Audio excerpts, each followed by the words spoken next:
You there? I'm here. I remembered the first one. At least I think so. I was so frightened. I remember that. I couldn't find my thoughts. Couldn't remember what a film looks like, how it worked. I grabbed onto the first thing that forced its way into focus. You probably don't even remember it now. I remember all your pitches. They replay in my mind like someone sat on the button and died. Maybe they'll rot away one day, their bones too light to press down and you'll forget. I doubt it. So what was it then, the first one, my first pitch in this pit? Or are you going to make me have to say it? Cowmingo. You do remember. It doesn't even make sense. Of all the animals to think of for a cheap hybrid B-movie, those two don't fit at all. The magic of the movies will make them fit. You give yourself away, sentimentalist. For all I know, you are nothing but that black ball up there. Do you have eyes, a nose? Do you frown or smile when I pitch? In the dark, down here? I feel like I'm floating. When did that start? I can't remember if there was a time before. So what's your pitch? Cowmingo. We start in a small desert town somewhere in the far south of the United States. A lone RV appears, placed in the middle of a dust storm. Inside, a wiry old man in shades hurriedly fights to close the RV's shitty windows that keep sticking. While he's doing this, a shadow appears in the thick dust outside.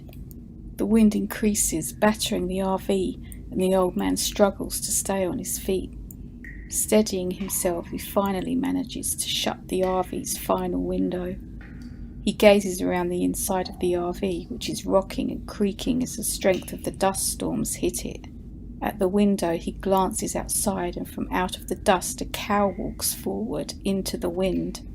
The old man follows the cow's progress with his gaze until the cow moves into the dust and is swallowed up by it. The scene switches to an extravagant mansion, palm trees, ornate fountains, exotic animals and sports cars. From a high balcony, a shadowed figure looks out towards the horizon to see a long bank of dust line it, slowly approaching. He turns, revealing his face, and hurries into the mansion, taking a spiral staircase to the building's basement. He snaps his fingers, and a middle-aged woman napping with a straw hat pulled down over her face wakes up, realizing that something has alarmed the man. She follows him into an area underneath the mansion, initially appearing to be a bunker, but slowly different aspects appear, like strange machinery and empty pens. The man opens a heavy security door and they enter a bright, sterile-looking room, a flamingo held in a transparent box in the centre of it. The man and woman look at each other worriedly as the winds increase, howling to alarming levels. Outside, the storm intensifies, reaching the grounds of the mansion. Water from the fountains is sucked skywards in waterspouts. Sports cars whirl around the immaculate lawns. Palm trees are plucked from the earth and thrown into the side of the building, battering through windows. The dust storm transforms into a mini dry hurricane, breaking apart the outside of the mansion. It tears away the structure of the building. The man and woman take cover in a corner of the bright room, its white light flickering on and off. The flamingo flaps its wings, panicked, trying to escape. One side of the room lifts away, and a cow comes crashing through loose bricks. Bright lights fizzle around the room as machines seem to overload and malfunction. A burst of blindingly intense light fills the screen and the noise stops. From out of the white walks a hazy figure, slowly coming into view. Cowmingo is born from electricity and dust.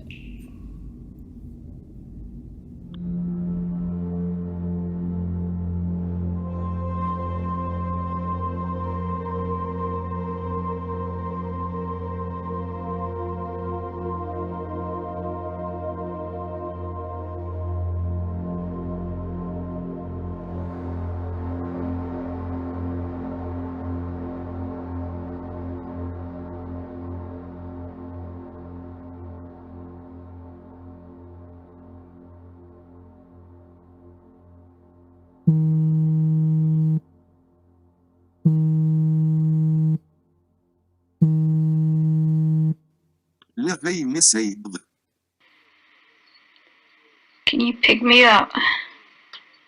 There's no one else I can call.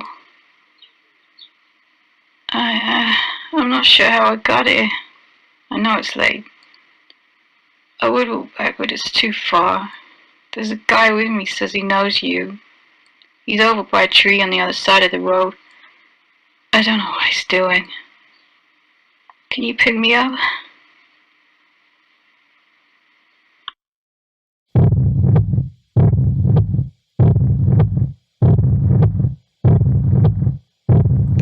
The secret is well, who still water, a neighbor from another world, those who dwell in the jar.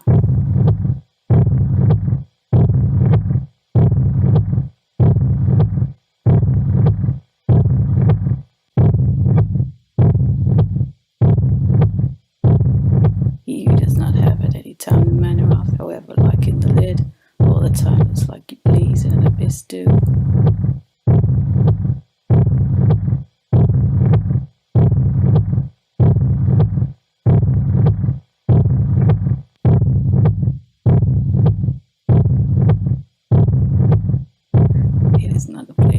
Be afraid.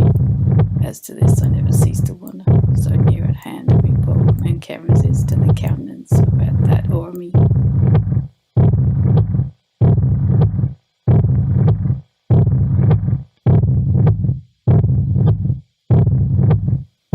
Anyway, related to the sedge stands next to the sea, where for all is no fear, and they have made it transgressorum.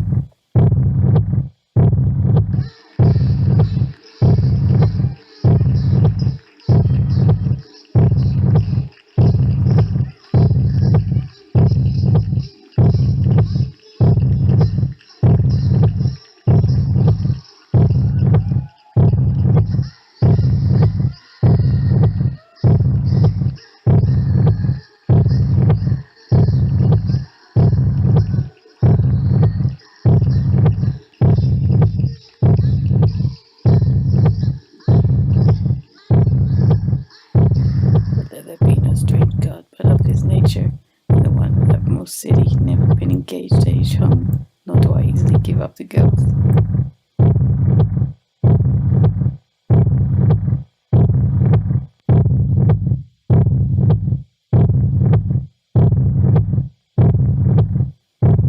Kindness is to him not to have known it then, who helped by regret those who know that they are the same, because there is less of it in order to get closer to it.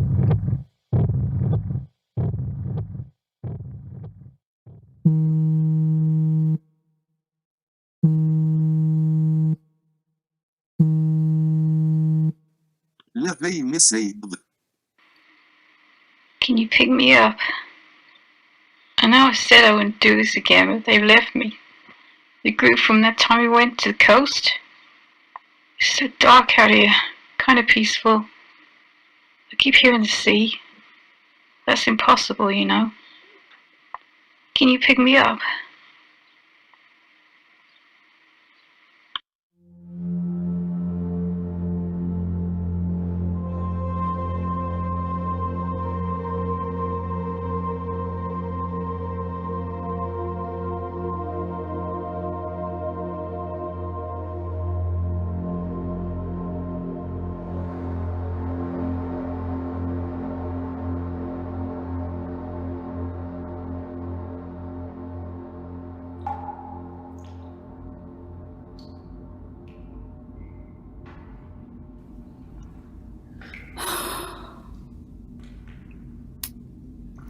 The young male protagonist is hired to kill someone. He's sent out to a film set. When he's there, he's given the name of the target. The target is an actor, a famous one, a household name, not A-list, but respected, instantly recognisable. The film is the debut of a young director. The film has a lot of hype as the director dated a famous actor who cheated on her husband with him. The film consists of an ensemble cast as well as known actors, and they are playing each other. Who they play was decided by the actors before shooting by picking straws. The actors are so successful at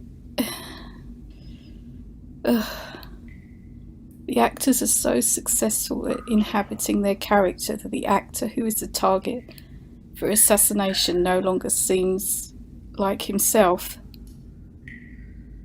Instead, the actor who's playing him seems more like him.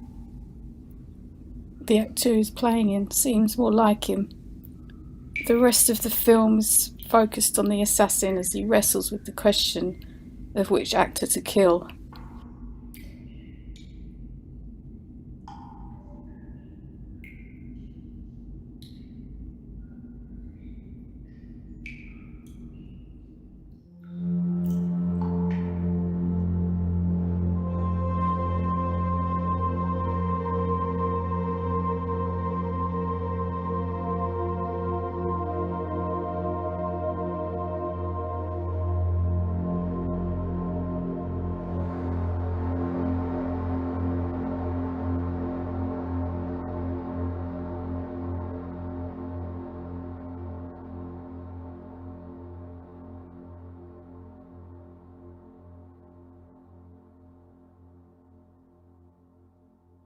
Life. By Ben Hecht. The sun was shining in the dirty street. Old women with shapeless bodies waddled along on their way to market. Bearded old men who looked like the fathers of Jerusalem walked flat-footed, nodding back and forth. The tread of the processional surviving in Halsted Street, thought Moyse, the young dramatist who was moving with the crowd. Children sprawled in the refuse-laden alleys. One of them, ragged and clotted with dirt, stood half-dressed on the curbing and urinated into the street. Wagons rumbled, filled with fruits and iron and rags and vegetables. Human voices babbled above the noises of the traffic. Moyse watched the lively scene. Every day it's the same, he thought. The same smells, the same noise and people swarming over the pavements. I am the only one in the street whose soul is awake. There's a pretty girl looking at me. She suspects the condition of my soul. Her fingers are dirty. Why doesn't she buy different shoes? She thinks I am lost. In 5 years she will be fat. In 10 years she will waddle with a shawl over her head. The young dramatist smiled. Good God, he thought. Where do they come from? Where are they going? No place to no place. But always moving, shuffling, waddling, crying out. The sun shines on them. The rain pours on them. It burns. It freezes. Today they are bright with color. Tomorrow they are grey with gloom.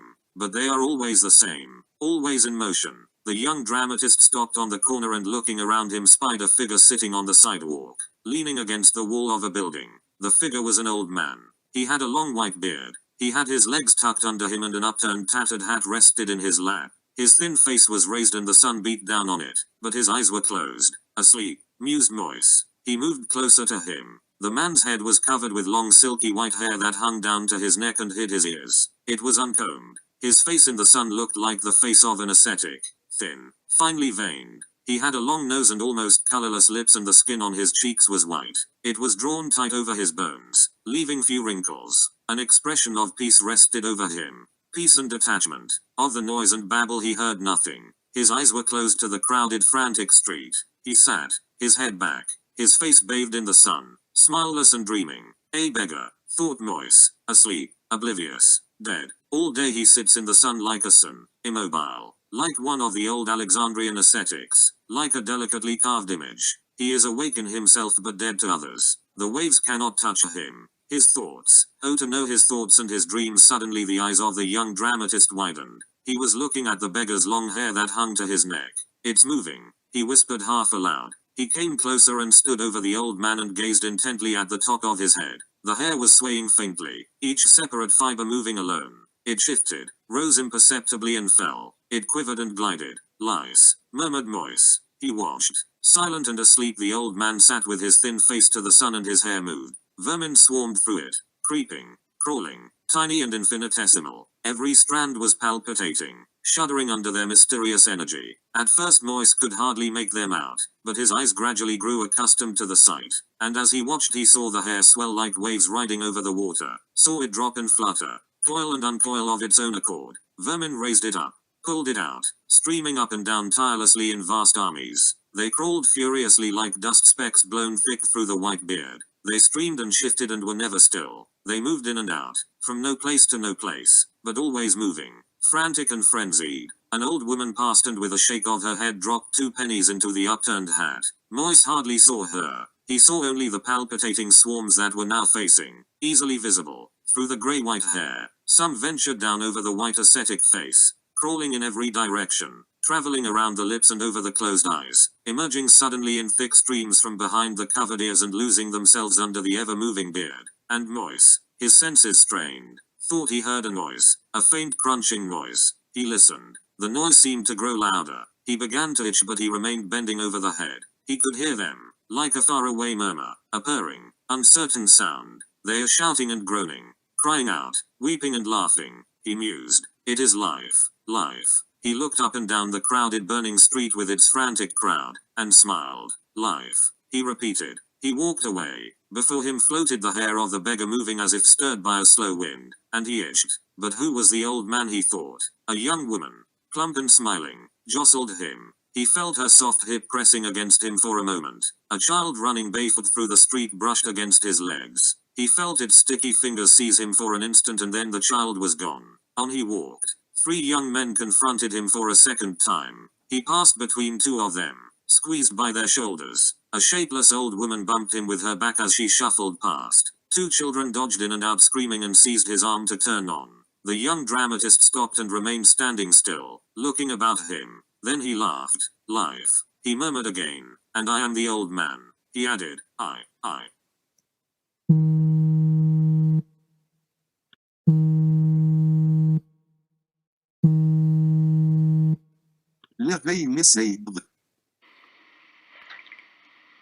Can you pick me up? I don't know. The guy, the one from before, he wanted to go downtown like an idiot. I'd agreed to go with him. He started breathing funny in the car, so I freaked out and made him stop and got out. And now it's late and there's no one around. Maybe he's asthmatic. Can you pick me up? I can inhale. I've been inhaling so long I suffocated my microbiome. 1 molecule from each lung full of air has been breathed by everyone who ever lived. Apart from newborns, the air hasn't had the chance to circulate to yet. Breathe in Genghis Khan. Breathe in Shaka Khan. I inhaled with such focus, the dog turned its face away from me, lifting its waggly tail, and I drew through its entire body without it noticing.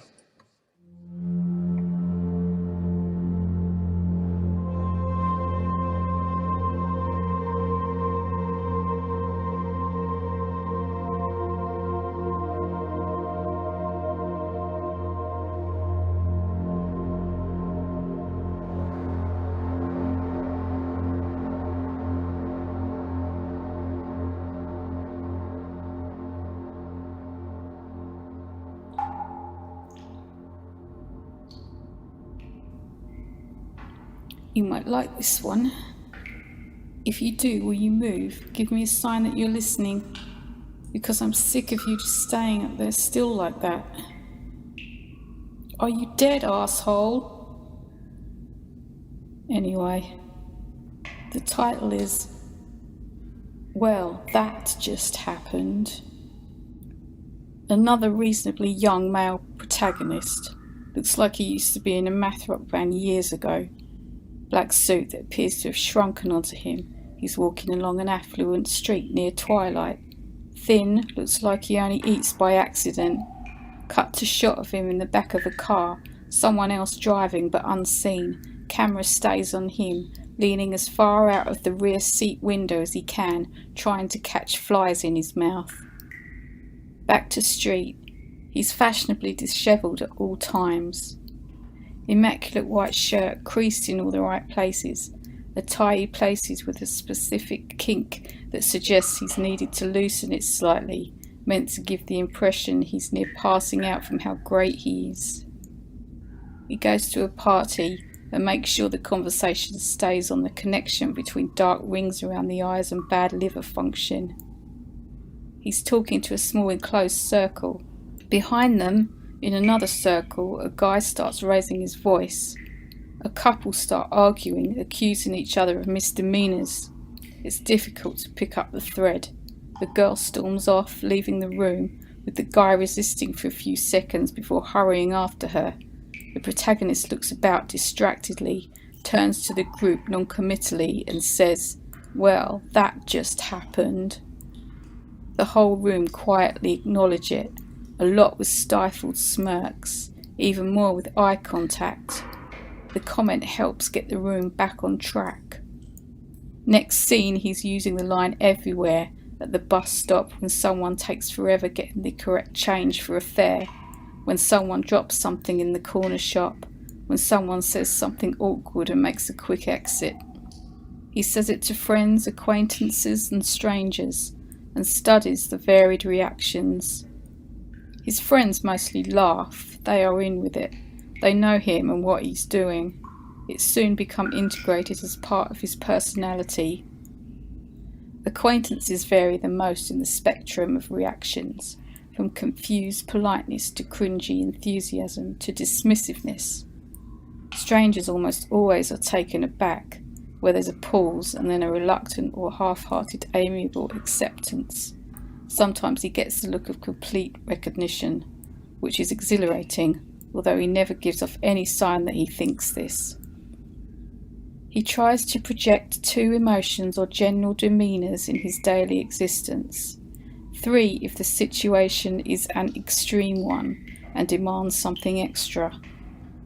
His use of "well, that just happened" escalates. He tries using it to apply to instances of greater and greater intensity. He seeks out tragedy, breakups, like the first time, offering to be their friend when they tell their boyfriend it's over. He'll stay around the corner making sure she's alright. "Well, that just happened." He sets up accidents, making sure it looks like it's a coincidence he's in the area. "Well, that just happened." Strangers move away from him. He makes notes. Next time he sets a thin wire over the exit of a cycle path. Several people mill around. A girl on a mountain bike comes speeding down the cycle lane and flips over. "Well, that just happened." He jerks his head around. A young woman, waist-high jeans, head half-shaved, the other side long with fluffy mauve highlights. She said it. She said, "Well, that just happened." The guy reaches for his tie, destroying his perfect kink. He really does need air this time. It spreads.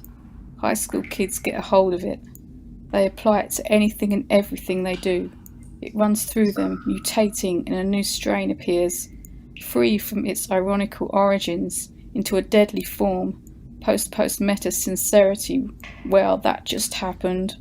Soon, there is no discrimination between events of significance and any event that has ever happened ever.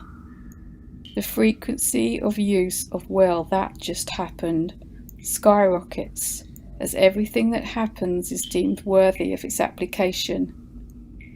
When every event is accompanied by "well, that just happened," the act of saying "well, that just happened" becomes the event in itself, and so the phrase becomes involved in an infinite cycle, causing a form of cosmic paralysis. The guy watches and says nothing.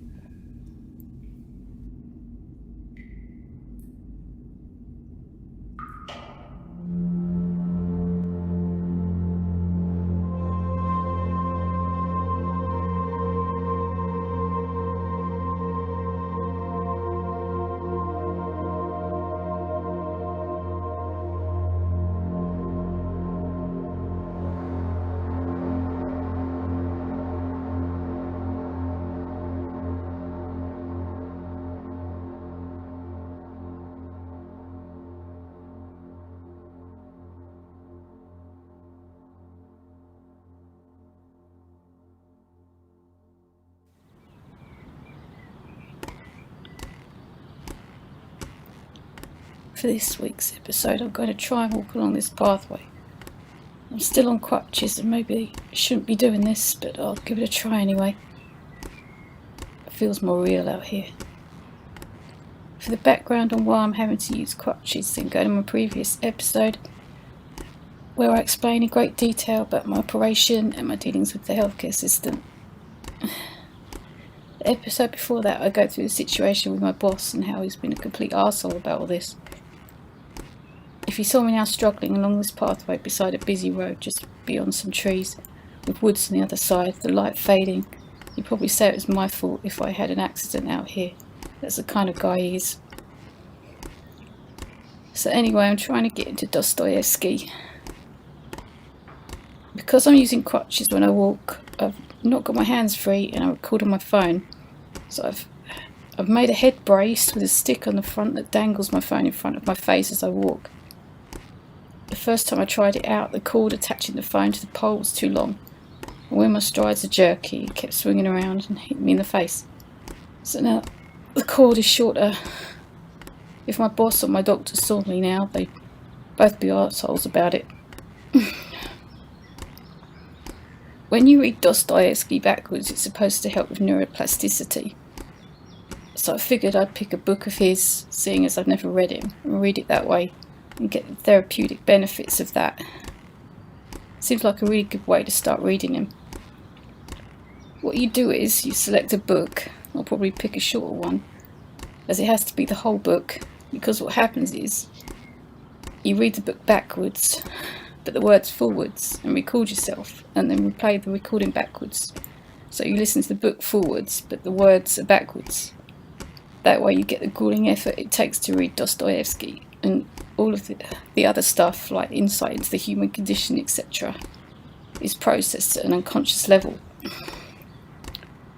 So you don't have to deal with that shit immediately, but your mind does it secretly while you get on with other things. I put a quote on my phone. It's in front of me, but moving about. I think I can get it. Jesus. You can be sincere. Sincere? Yeah, you can be sincere. Oh, Jesus. You can be sincere and still be stupid. Hell yeah. Jesus Christ.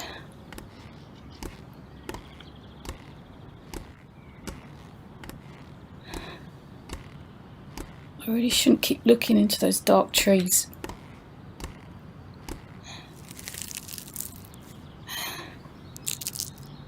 Doris Day.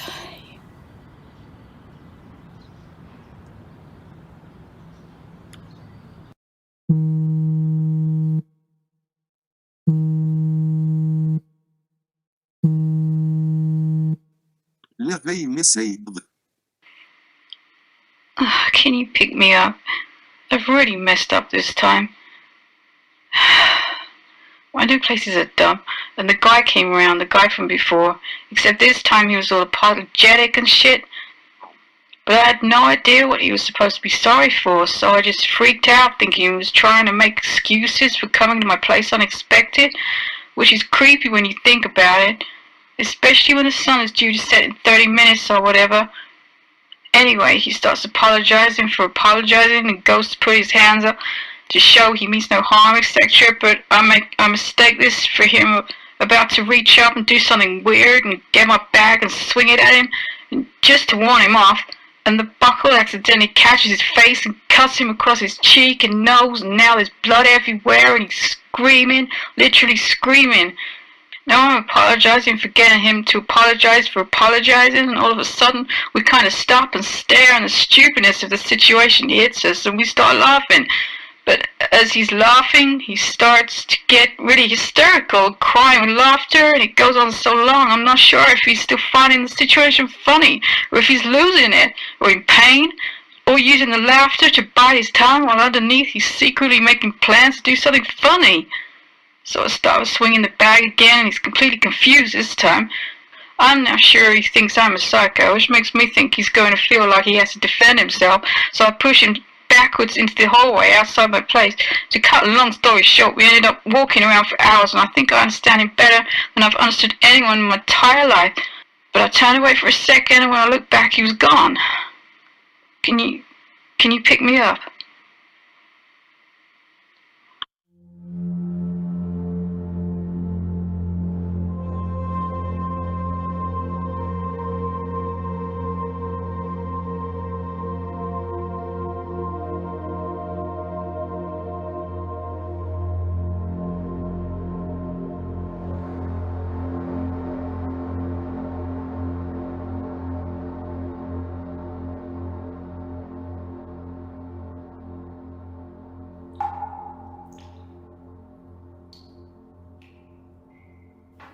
Time is moving on. It is, isn't it? I haven't got much more. That means I haven't either, is that right? I'd like to hear your pitch. I haven't got one. I'm all out. Nothing has come to me. Well, you know what that means. Wait, I'll try. A woman waits in darkness as water drips around her. Slimed walls enclose a narrow shaft, and she hovers on thick, oily liquid, bobbing as she sits, a strange, unseen force holding her in place. Black shine cascades down from above, leaving fleeting streaks over curved brickwork, in and out of vision. A globe as fierce as a black sun peers silently over the well's edge, somewhere at its top. A head too obscured by the dank shadow world outside the well for its features to be seen. Instead, the head only implies its wants in its stillness, its black face a shrine. It watches and suggests notions. A growl reaches up from below. Slops of liquid echo around her feet, as though a muscly creature has curled itself roughly through broiling oil beneath her. She sees only brief glitters on what she guesses to be undulating banks of wet, low in the well, the scarce light breaking like stray crackles of uninvited electricity, dying before fulfilling any potential, swallowed by the bottom of the well. In her dreams, she sees small figures crawling along the walls, rolling over themselves, slipping on black jelly, falling down the brick into darkness. The more she looks up, the more her neck hurts, bent back and near spasm. The cruelty of her one focal point, the head, turning her blood torrid. Out from the wall echoes a sound, low, resonant, like a voice, and then more voices, ghostly mews, incomprehensible. They glide slowly to fill the shadow around her, pouring through the air. It is like they ache. It is as if all time is captured in their tones. The head observes from on high. She becomes aware of him. Maybe he moved and she missed it with her conscious eye. Maybe there is some deeper shift within him that attracts her attention. The black orb stagnates, but all of her senses prickle as she concludes she is being looked at. Why else would the dark circle lean over the well's edge, silently black, if not to monitor her in some way? A smell wafts around her, leafy and natural. It's sweet in the shadow, a scent out of place in the dreary well. The dark head moves, almost imperceptibly, but she can tell. There is nothing else to do in the well, other than look for tiny changes in the gloom. The palm is releasing its scent, the head said. It happens from time to time. So far, no one has predicted when. The palm has its secrets. He laughed and fell silent again. Two loud splats echoed around the well, like heavy drops hitting thick water right beside her. The head laughed again, and after a pause, more drops sploshed near. My teeth are cracked. Liquid lulled, breaking against the side of the well. A sheen carried downwards, some mysterious light from above, falling gradually to glide a gauzy dimness to meet her. As the light travelled to land directly in front of her, it was caught by moving globules, glistening red and sinking down the sodden brick. Instinctively she tried to back away, but whatever force held her in place kept her restricted to a spot of its choosing. Seeing no option other than to accept her position, she squinted her eyes towards the space where the globules should be, but the area had returned to black. A rush of noise from below caused her body to convulse. Brash and deafening, the noise climbed, as if the thick liquid had transmogrified into a torrent of deadly glacier water, broken free as giants of ice and years split violently. The voices in the well re-emerged, but made different. Whispers turned to cries, insensible pleading all around. Drips swept across the dark, harrowing her face. The liquid turned to bleed, with acid blood stinging. With a monstrous roar, the liquid reared up, known only by the bursting swell of sound around her, its exact movement hidden in the darkness now rendered unfamiliar. She clenched her fingers shut tight. Small, hard objects caught in her palms. Down below, bellows melded with the ecstatic wash of the well's tumult, and she clenched her body inwards, bracing for any impact that could come. Suspended in the well, her limbs retracted and her frame curled into a jagged ball. A light gathered, far down below, a pinpoint, gaining size steadily.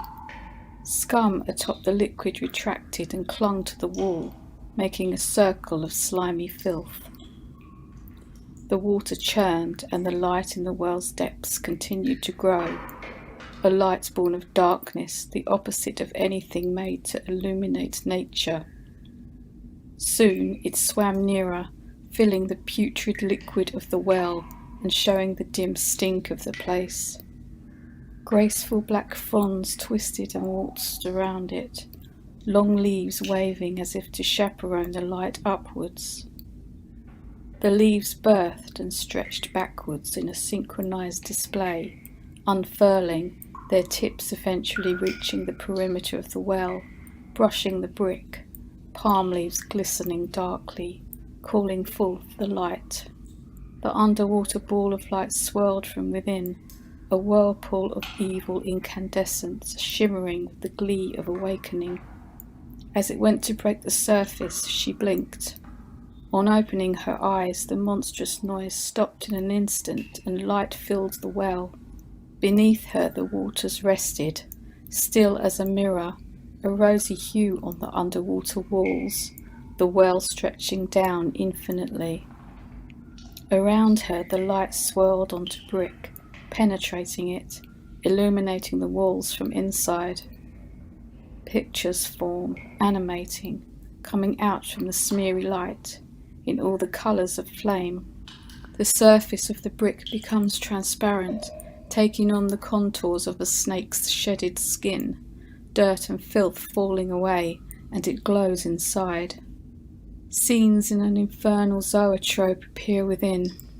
Panoramas depict beastmen adorned in reptilian scales, eyes wild in frenzy, riding chariots, shooting guns.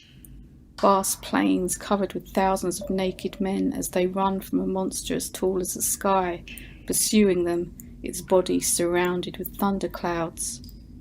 Bare-breasted harridans using their jaws to tear the limbs from thrashing infants, obese adolescents gang-raping cattle, eating the beasts alive as they take them, cloaked women tipping poisons into the open mouths of emaciated captives, and clawed boys arrested in their development, slashing the throats of their fathers. Down into the depth of the well, the scenes play behind brick, and the movement of the images creates a playful soup of light and shadow underwater. She raises her head, and her eyes meet the head's own eyes. For the first time she glimpses his face, but before she can fully bring him into focus, The silence of the well breaks, and the whole place shakes. Her instincts rule her again, and she huddles tightly, closing her eyes, bracing herself. A loud plop breaks the water next to her. She opens her eyes, and amid the confusion of light projected from the walls of the well and the continuing scenes of dismay and suffering, she picks out a cylindrical object, bobbing curiously in the quiet water. She reaches her arms forward and, with her hands still clenched, brings her fists together to firmly press onto each side of the object. A hairy ball, it lifts easily and she turns it over, water running clear, bringing it slowly to rest on her knees. The head blinks, blood and bruises over its skin, a clean cut at the neck, leaking clotted liquid onto her. It shook me free, the head says. She nods, lost for words. You see, I have been watching you, but only because fate placed my head to gaze in your direction. They cut off my head a long time ago, along with the heads of many others, and disposed of the bodies by throwing them down this well. My body is somewhere down there, in the deepest parts of the well, rotted away, with the rest of the bodies of the executed. Sometimes the head acts like it is conscious after it has been severed. Did you know that? Even going so far as to form words after being removed from its body. My head was cut from me and I didn't feel the pain, and I could still see, still think, and blink. After the execution, I was numbed by shock, and I travelled here in the back of a van, nestled between the freshly dead corpses of other men who had been decapitated like me. My body was the last to be thrown into the well. I watched them release it, my head clutched by the hair, carried by the executioner's assistant, ready to chuck me down to join the rest of me. The head paused to lick away blood that had collected around its lips, and spat to clear its mouth. When I realised that I was about to be flung into a well, I started babbling in panic. The person carrying me dropped my head in terror and left, leaving my head to roll towards the open well. My head tumbled over and over, and I saw the well's edge getting closer, just in time to prevent myself, my head I mean, from falling into the well. I poked out my tongue, which was enough to stop my head toppling over the edge. I came to rest in the position you saw me all this time. When the man dropped me, it broke my teeth, which have been wobbly ever since, which is part of the reason why I haven't talked to you very much, fearing they would fall out, which some of them did earlier. She glanced down and slowly opened her clenched palms, several blooded teeth resting on her skin. I have them, she said, or at least some of them. The head gave a wide gap-toothed smile. She picked a tooth up between thumb and finger and slowly moved it towards the head's mouth. Sensing her intentions, the head opened wide while she fixed the teeth back in place as best she could, restoring their wobbliness. As great scenes of degradation and debasement played on the well's walls, waters began to rise, lifting the woman upwards. Nearer the top, a dim sponge of light blanketed the final few meters of the shaft, casting a cold sheen over the fiery depths. In a flood of red water, thick as oil, the well ejected them, throwing them across barren land, bleak clouds the colour of burnished pewter rushing overhead in ferocious wind.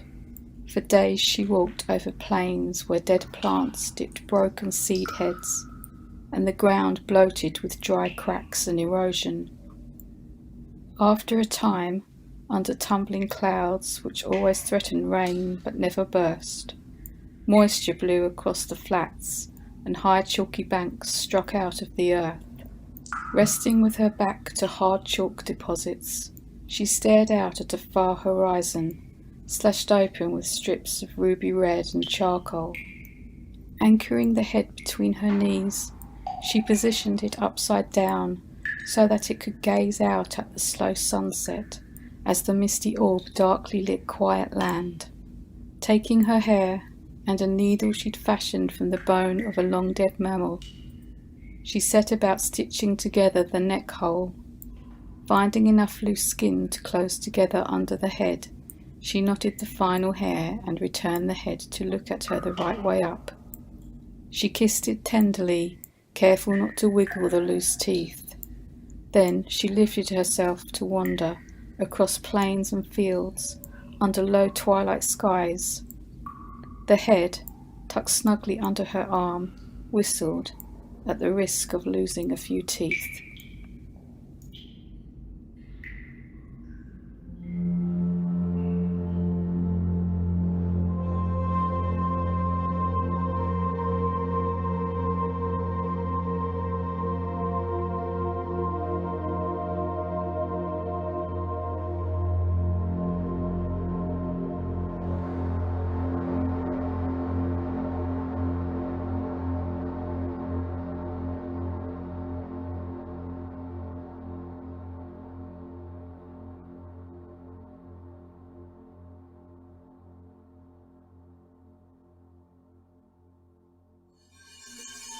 Voiced by Rebecca Gransden. The part of the head taken by Sean Kilpatrick. Featuring Life by Ben Hedged, read by Daniel. A well by Emily Dickinson. Translated into Latin and back to English again using an online translator.